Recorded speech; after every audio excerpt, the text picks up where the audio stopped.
नमस्कार। Moms Indian खाने में मैं शशि सिंह आपका बहुत बहुत स्वागत करती हूँ। आप देख रहे होंगे मैं 2 महीने से अपना चैनल चला रही हूँ और मैंने अब बहुत सारे फूड इसमें डाले हुए हैं। आप देख के बताइए कि कौन सा फूड आपको अच्छा लगा और कौन से आपको नई वैरायटी, नई रेसिपी और उस पे मैं कौन सा इम्प्रूवमेंट कर सकती हूँ इस खाने में। जो भी मैंने बनाया है, जो भी मैं दिखा रही हूँ, मेरे को बहुत सी जगह से मटन जो मैंने करी बनाई थी वो बहुतों को बहुत पसंद आई। लोगों ने बनाया भी, ट्राई भी किया, मुझे कहा भी कि बहुत अच्छी बनी है। ऐसे ही आप लोग और भी कमेंट्स में दीजिए कि मुझे और मैं कौन सी चीज बना के बताऊं कि आपको और अच्छा लग रहा है, या मैं कुछ ऐसी चीज, कोई अच्छी ऐसी कोई रेसिपी आप चाहते हैं ऑथेंटिक, कहीं साउथ इंडियन, जो भी चाहते हैं आप मुझे बताएं। मैं उसको बना के आपको, आपके लिए इजी वे में, सबसे जो भी इजी वे होता है, आप मुझे बोले कि इस चीज को आप बहुत इजी वे में बताएं कि हम बहुत इजी से बना लें, या हम गांव में हैं तो हमें ये चीज नहीं मिलती तो ये चीज मिलती है। इस वे पे भी पूछेंगे ना तो मैं आपको बताऊंगी। तो आज हम बनाने जा रहे हैं गुलाब जामुन। तो आज वैलेंटाइन डे है, आप सभी को वैलेंटाइन डे की बहुत सारी शुभकामनाएं। तो आज वैलेंटाइन है तो मैंने सोचा कुछ मीठा बनाते हैं। तो गुलाब जामुन से अच्छा, क्योंकि गुलाब मीन्स रोज, तो रोज गुलाब जामुन से अच्छा वैलेंटाइन डे के लिए कोई चीज बन नहीं सकती। तो मैं वैलेंटाइन डे पे बना रही हूँ गुलाब जामुन। उसके लिए सबसे पहले हम बनाते हैं चाशनी। तो उसके लिए मैं एक पैन, ये एक ऐसा बर्तन लेते हैं, उसमें मैंने इसी के नाप से 2.5 कप शुगर रखा है। तो ये शुगर है। जब आप 2.5 कप शुगर ले तो 2.5 कप ही पानी ले। अगर आपने जितना पानी लिया है उतना ही शुगर लेना है, तभी गुलाब जामुन की चाशनी बनेगी। मैंने इसमें देखिए 2.5 कप पानी डाला है। इसको 8 मिनट तक अच्छे से बॉईल होने देना है, क्योंकि 8 मिनट तक बॉईल होएगा तभी। इसको हमें कोई तार नहीं देना कि 1 तार की चाशनी, 2 तार की चाशनी, ऐसे नहीं बनाना है। केवल इसको बस अच्छा सा बॉईल दे देना है। 1 कप पानी, 1 कप शुगर रख के, और मैंने इसमें 2.5 कप पानी रखा है तो 2.5 कप शुगर रखा है। तो इसको बस बॉईल आने देना है। जब ये 8 मिनट के में बॉईल हो जाएगा तब हम इसमें इलायची पाउडर डालेंगे। अब हम ये देखिए, मैंने खोआ लिया हुआ है। अपनी वो जो दूध को गाढ़ा करके, फुल क्रीम दूध को गाढ़ा कर लेते हैं, उसको खोआ बोलते हैं। उसको इस फॉर्म में ले आते हैं। तो ये मैंने 250 ग्राम खोआ लिया है। तो आप इस खोए को एक बाउल में ले लें,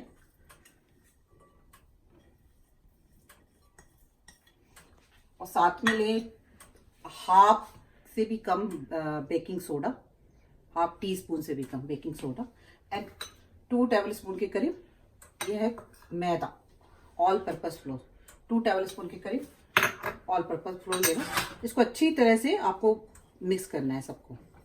ये देखिए हमारा, हमने मावा, मैदे को और बेकिंग सोडे को सब करके एक डो बना लिया है। अब इस डो की हम छोटी छोटी सी लोइयां बना लेते हैं। तो याद रखनी है लोइयां छोटी होगी, क्योंकि ये जस्ट ऑयल में जाएंगी तो जस्ट डबल होंगी, और फिर जब शुगर सिरप में जाएंगी तो उससे भी ज़्यादा बड़ी हो जाएंगी। तो अपन को इसकी बहुत छोटी छोटी सी लोइयां बनानी है। आप अपने हिसाब से बनाएं जितनी बनानी है। अगर आप बड़े चाहते हैं तो बड़ा लें, नहीं तो छोटा चाहते हैं तो छोटा लें। इसकी इस तरह से करके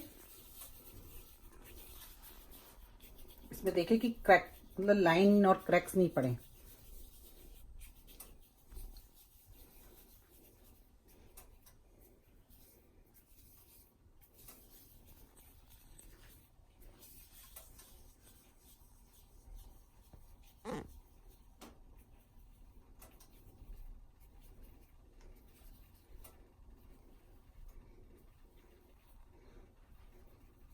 दिख रही है, इस तरह से एक लोई बना लिया हमने।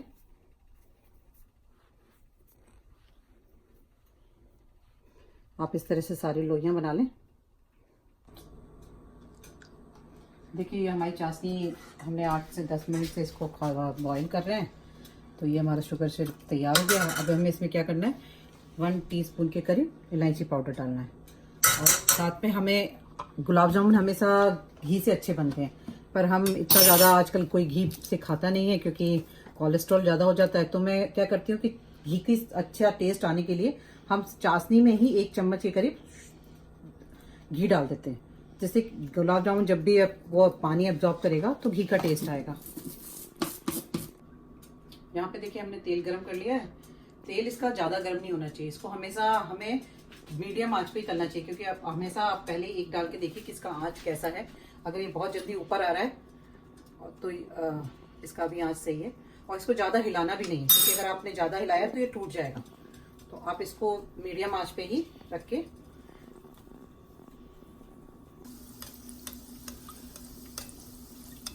देखिए गुलाब जामुन कैसे फूल रहे हैं। ये अभी इसमें फूल जाएंगे आधे, और आधे फिर चाशनी में फूलेंगे। इसलिए गुलाब जामुन की बनाते समय अपन को बॉल छोटे छोटे बनाने पड़ते हैं। इसलिए इसको हमेशा मीडियम आंच पे बनाना चाहिए, क्योंकि अगर आपने तेज आंच पे बनाया, ये ऊपर से तो कलर आ जाएगा पर अंदर से ये कच्चा रह जाएगा और अंदर से एक गुठली सी बन जाती है, तो वो बिल्कुल भी अच्छी नहीं लगती है। इसको इसलिए हमेशा धीमे आंच पे, मीडियम आंच पे ही पकाएं। धीमे धीमे इस पे कलर भी आने दें।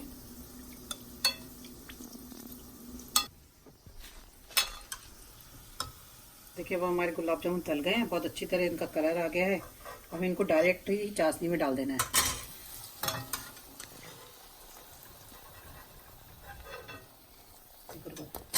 मैंने आपको एक बात और बतानी है कि जब आप गुलाब जामुन बना रहे हैं, तो जैसे मैंने बताया कि 250 ग्राम आपने खोआ लिया है, तो आप उसमें 200 ग्राम खोआ लीजिए और 50 ग्राम पनीर लीजिए, उससे भी और अच्छा बनता है ये।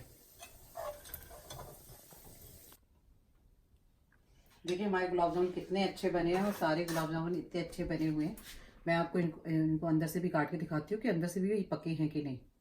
आप देखिए कितने स्पंजी और कितने सॉफ्ट लग रहे हैं, और अंदर से देखेंगे पूरा कहीं भी आपको गुठली या कुछ ऐसा नहीं दिख रहा होगा। तो ये पूरा पका हुआ है।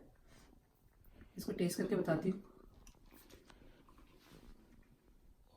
टेस्ट में भी औसम है। आप प्लीज़ बना के देखिए कैसा बनता है, और प्लीज़ मुझे बताएं कि मेरे गुलाब जामुन कैसे बने। आप प्लीज़ आप आंसर जरूर दीजिएगा कि अच्छे बने या खराब बने। आप कैसे भी हैं आप बताइए जरूर कि हाँ कैसे बने क्या। और मैं आप सबको फिर से हैप्पी वैलेंटाइन डे बोलती हूँ। आप सबके वैलेंटाइन बहुत अच्छा जाए।